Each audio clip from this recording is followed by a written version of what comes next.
નમસ્કાર મિત્રો, આજે સીધું ને સટમાં આપણે કુંભ મેળાની વાત કરવી છે. પ્રયાગરાજમાં ડૂબકી મારવા માટે કરોડો લોકો ઉમટ્યા, પણ એ નદીનું પાણી, પવિત્ર પાણી, એ કેટલું ગંદુ હતું, કેટલું દૂષિત હતું, એના અહેવાલો આવ્યા છે અને એ તમે ચોંકી જાવ એવા છે. એ ગંદા પાણીમાં ડૂબકી મારીને પુણ્ય કમાઈ લેવાનું, મોક્ષ પ્રાપ્ત કરવાનું, એ મને લાગે છે કે આપણા સનાતન ધર્મીઓનું એક અંધાનુકરણ આપણને જોવા મળ્યું. અમે કોઈની લાગણી દુભાવવા નથી માંગતા, અમે હિન્દુ હોવાનો ગર્વ અનુભવીએ છીએ, પરંતુ સાયન્ટિફિક ટેમ્પરામેન્ટ ડેવલપ કરવું એ ભારતીય બંધારણમાં બહુ સ્પષ્ટપણે કહેવામાં આવ્યું છે. અને અમે માનીએ છીએ કે ભારતીય બંધારણ એ આ દેશનો પવિત્રતમ ગ્રંથ છે. આજે આપણે એ દૂષિત પાણીમાં જે લોકોએ, કરોડો લોકોએ ડૂબકી મારી, વીવીઆઈપીઝે ડૂબકી મારી, અનેક લોકો એ ત્યાં મૃત્યુ પામ્યા, અંધાધૂંધી થઈ એને પરિણામે, દોડધૂપને કારણે. અને છતાં કેટલાક સંત મહાત્માઓએ કહ્યું કે એ લોકો તો મોક્ષ પામ્યા. મને લાગે છે કે શંકરાચાર્ય સ્વામી અવિમુક્તેશ્વરાનંદે એ જેમણે પેલી મોક્ષ પામ્યાની વાત કરી હતી એમનો ઉધડો લીધો, એ પણ યોગ્ય હતું. પરંતુ આજે જે રિપોર્ટ આવ્યો છે એ રિપોર્ટ અને એ જે નેશનલ ગ્રીન ટ્રાઇબ્યુનલ એની પ્રિન્સિપલ બેન્ચ સમક્ષ જે આંકડાઓ મૂકવામાં આવ્યા છે એ એમ કહે છે કે આ દૂષિત પાણીમાં જેમણે ડૂબકી મારી છે એ અનેક રોગોના ભોગ બની શકશે. અને કેટલાક સાધુઓને તો એની એલર્જી થઈ રહી છે, કેટલાક લોકો રોગ લઈને જઈ રહ્યા છે અને કેન્સર સહિતના રોગો થઈ શકે એવી શક્યતા નિષ્ણાતોએ વ્યક્ત કરી છે. અને આજે ગોદી મીડિયાના અખબારોએ પણ આ અહેવાલો આપ્યા છે. એનો અર્થ એ થાય કે સરકારે ચિંતા કરવાની જરૂર હતી, જે ચિંતા એણે કરી નહીં. સેંકડો કરોડ રૂપિયા ખર્ચ્યા અને હજારો કરોડની આવક પણ મેળવી, પરંતુ આ ઇવેન્ટ મેનેજમેન્ટ કરવા જતા કરોડોના જાન પર જોખમ બોરવાના સંજોગો નિર્માણ થયા, એ વાત એ લોકો ભૂલી ગયા છે. પણ આજે એક બીજા મહત્વના સમાચાર પણ આપણે લઈ લઈએ શરૂઆતમાં જ, અને તમારે આ એપિસોડ છેલ્લે સુધી જોવાનો છે. અને તમને જો આ એપિસોડ ગમે તો સૌથી વધુ શેર કરીને લોકોને જાગતા કરવાના છે, જગાડવાના છે. લોકોની શ્રદ્ધાને આપણે નમન કરીએ છીએ, પરંતુ ગંદા પાણીમાં, દૂષિત પાણીમાં ડૂબકી લગાવવાથી પુણ્ય કમાઈ શકાય નહીં, એટલી સાદી સીધી સમજ એમને આ સાયન્ટિફિક જે ડાટા આપણી સમક્ષ આવ્યો છે એને કારણે તમારે એ કામ કરવાનું છે, એમને આ વાત પહોંચાડવાની છે, પછી એ દેશના હોય કે વિદેશના હોય. એક સમાચાર એવા આવ્યા છે કે સિદ્ધરામૈયા, કર્ણાટકના કોંગ્રેસી મુખ્યમંત્રી, જેમને ખૂબ બદનામ કરવામાં આવ્યા, એમના પત્નીને પણ બદનામ કરવામાં આવ્યા કે મુડા એટલે કે ત્યાંની મૈસૂર શહેર વિકાસ પ્રાધિકરણ એના જમીન ગોટાળાના સંદર્ભમાં, કઈ પ્લોટ મેળવવાના સંદર્ભમાં એમને ખૂબ બદનામ કરવામાં આવ્યા. ભારતીય જનતા પાર્ટીની ત્યાં સરકાર હતી ત્યારે એમને ક્લીન ચીટ આપેલી હતી, છતાં ભારતીય જનતા પાર્ટી નિયુક્ત ગવર્નરે, ભારતીય જનતા પાર્ટીના ગવર્નરે એમની સામે કાયદાકીય કાર્યવાહી લોકાયુક્તની અદાલતમાં કરવા માટેનો આદેશ આપ્યો હતો.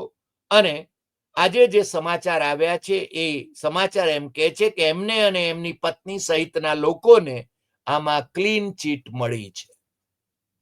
આ દરમિયાન સિદ્ધરામૈયા અને એમની પાર્ટી એ એમને પડખે રહી, એ પણ એક મહત્વની વાત આપણે જણાવવી પડે. અમે જેની વાત કરીએ છીએ એ પ્રયાગરાજમાં કુંભ મેળામાં મહાકુંભ 2025માં જે લોકોએ ડૂબકી મારી છે એ તમામને માટે ચિંતાજનક સમાચાર છે. અને આ સમાચાર સેન્ટ્રલ પોલ્યુશન કંટ્રોલ બોર્ડના રિપોર્ટને આધારે જ અમે કહી રહ્યા છીએ.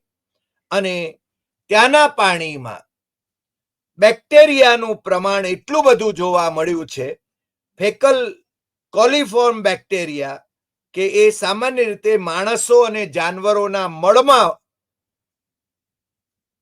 પાંગરે છે અને જે ગટરનું પાણી હોય એમાં એ મળી આવે છે. એટલે કે આ જે ત્રિવેણી સંગમ પર જે પાણી હતું એ પાણી એ શરીરને નુકસાન કરતા હતું એવું બહુ સ્પષ્ટપણે આ કહેવામાં આવ્યું છે. એમાં એમ કહે છે કે નાવાના પાણીમાં 100 મિલીલીટરમાં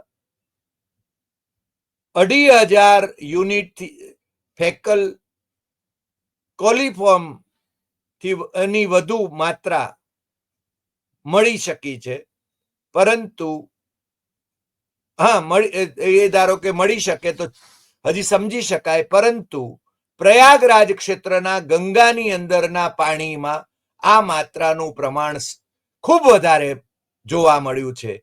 ઇન્દ્રપ્રસ્થ એપોલો હોસ્પિટલના ડોક્ટરોએ કહ્યું કે કુંભમાંથી આવનારા લોકોને કેવી મુશ્કેલીઓ પડી રહી છે એ હવે જોવાનું છે. કેટલાક સાધુઓને એ ખંજવાળ અને વાયરલ બુખાર, બીજા લોકોને જે લોકોએ ડૂબકી મારી છે એમને શ્વસનની તકલીફો, એ બધું થવા માંડ્યું છે. અને એ ગંદા પાણીની અંદર જે લોકોએ ડૂબકી મારી છે અનેક રોગો, જેમાં કેન્સરનો પણ સમાવેશ થઈ શકે એમ છે એવું અહેવાલો કહી રહ્યા છે. કુંભમાંથી પાછા ફરેલા સાધુઓમાં એલર્જી જોવા મળી છે. અને આના સંદર્ભમાં સાયન્ટિસ્ટોએ અને નિષ્ણાતોએ જે ટેસ્ટ કર્યા છે એ ટેસ્ટના રિપોર્ટ પણ આપણી પાસે છે.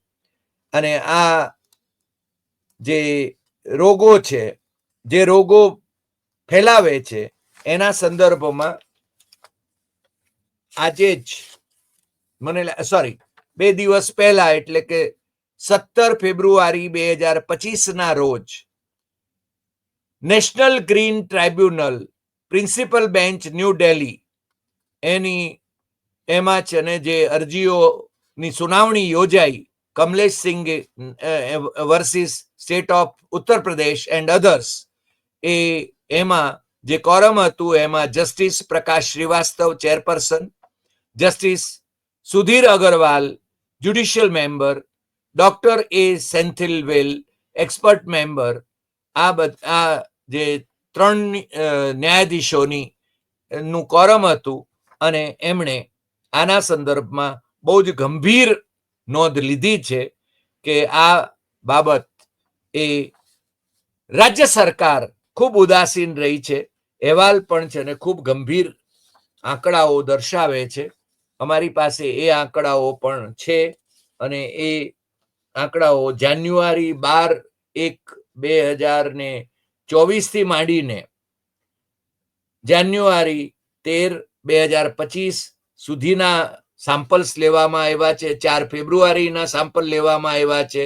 અને મેં કહ્યું એમ કે ફેકલ કોલિફોર્મ જે જીવાણુઓ છે એ જીવાણુઓ એનું પ્રમાણ 2,500 થી ઓછું હોવું જોઈએ, પરંતુ ગંગાના પાણીમાં એ 11,000, સંગમ પરના એટલે 4 ફેબ્રુઆરીનું પ્રમાણ એમાં નોંધવામાં આવ્યું છે કે 7,900, સંગમ ઉપરનું દિહા ઘાટ ઉપર 4,900, ઓલ્ડ નૈની બ્રિજ ઉપર 3,300, અને સંગમ પહેલાના જે છે એમાં 4,900 એ રીતે જોવા મળ્યું છે. મારી પાસે ખૂબ બધા આંકડાઓ છે અને ખૂબ એટલે સેમ્પલ છે અને ખૂબ લેવામાં આવ્યા છે.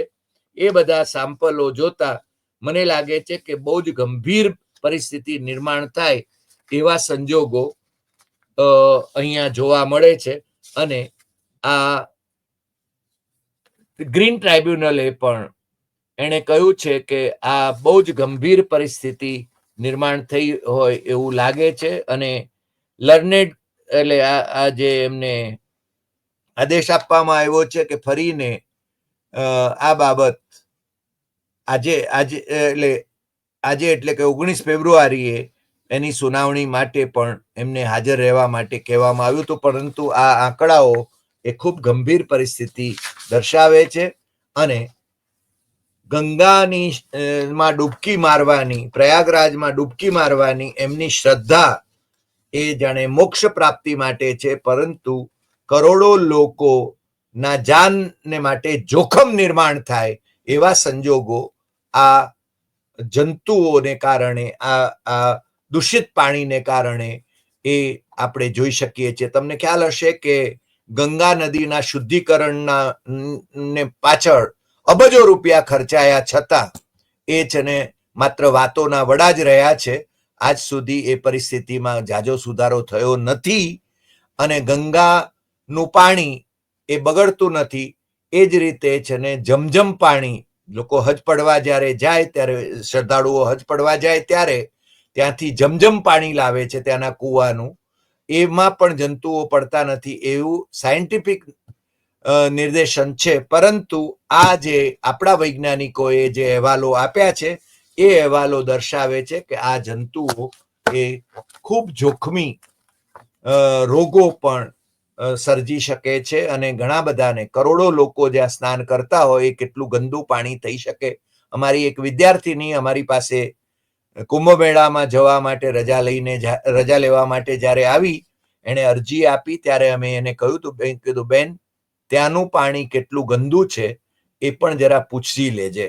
તમે ડૂબકી મારજો તમને ઠીક લાગે તો, પરંતુ એ પાણી શુદ્ધ છે કે ગંદુ છે એ તમારે છે ને પૂછવું જોઈએ, કારણ કે આપણે એના વિશે સાવચેત રહેવાની જરૂર છે. અને મને લાગે છે કે મેં એ જે વાત કરી હતી મારી વિદ્યાર્થીનીને, એ વાત આ અહેવાલને આધારે સાચી પુરવાર થઈ રહી, મારી આશંકા હતી એ સાચી પુરવાર થઈ રહી છે એમ કહેવામાં જરાય અતિશયોક્તિ નથી. અને ઉત્તર ભારતના તો મોટા ભાગના અખબારોએ આના વિશે સવિસ્તર અહેવાલો પ્રકાશિત કર્યા છે આજે. અને હું માનું છું કે આપણે બધાએ એના વિશે સજાગ રહેવું જોઈએ. ગંગાના શુદ્ધિકરણ માટે અબજો રૂપિયા ખર્ચાય છે અને એ કેન્દ્ર સરકાર ને વિદેશથી પાછા નાણાં મળે છે એના વિશે પણ એ હજુ એમાં ચામડાની મિલોના પાણી પણ ઠલવાય છે, મળદા પણ એમાં નાખવામાં આવે છે અને કચરો પણ નાખવામાં આવે છે, ડ્રેનેજ પણ ખુલે છે ગંગાની અંદર. અને આપણી શ્રદ્ધાનું પ્રતીક છે ગંગા. મને લાગે છે ગંગા એ મેલી થઈ ગઈ છે. પેલી ફિલ્મનું નામ પણ રામ તેરી ગંગા મેલી એવું કંઈક આવતું હતું.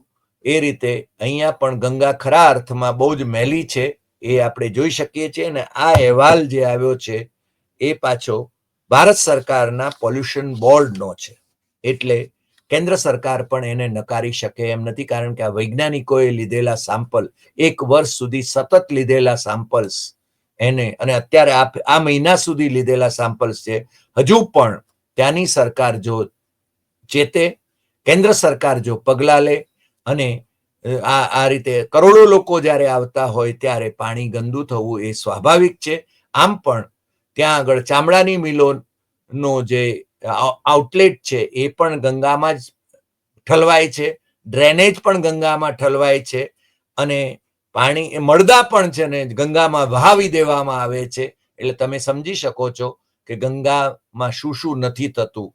માત્ર આપણી શ્રદ્ધાનું પ્રતીક છે, એટલે એ શ્રદ્ધા, કોઈની શ્રદ્ધા ઉપર હું પ્રહાર કરવા નથી માંગતો, કોઈની શ્રદ્ધાને હું ઠેસ પહોંચાડવા નથી માંગતો, પરંતુ આ સાયન્ટિફિક બાબતો છે એ ધ્યાને લઈને બધાએ એ શુદ્ધ પાણી છે કે નહીં એ જોઈને સ્નાન કરવું જોઈએ એવું હું માનું છું. કુંભ સ્નાનથી બહુ જ પવિત્ર થઈ જાય કે પાપ છે ને નષ્ટ થઈ જાય એવી આપણી જે માન્યતા છે એ મને લાગે છે ઘરે આવતા રોગો લઈને આવવાનું પરિણામ પણ ભોગવવા માટે તૈયાર રહેવું પડે એવા સંજોગો નિર્માણ થયા છે ને સાયન્ટિફિક બાબત છે એટલે એ બાબત હું તમારી સાથે શેર કરવા માંગતો હતો. આજે આટલી વાત, ફરી મળીશું નવા એપિસોડમાં નવા વિષય સાથે. નમસ્કાર.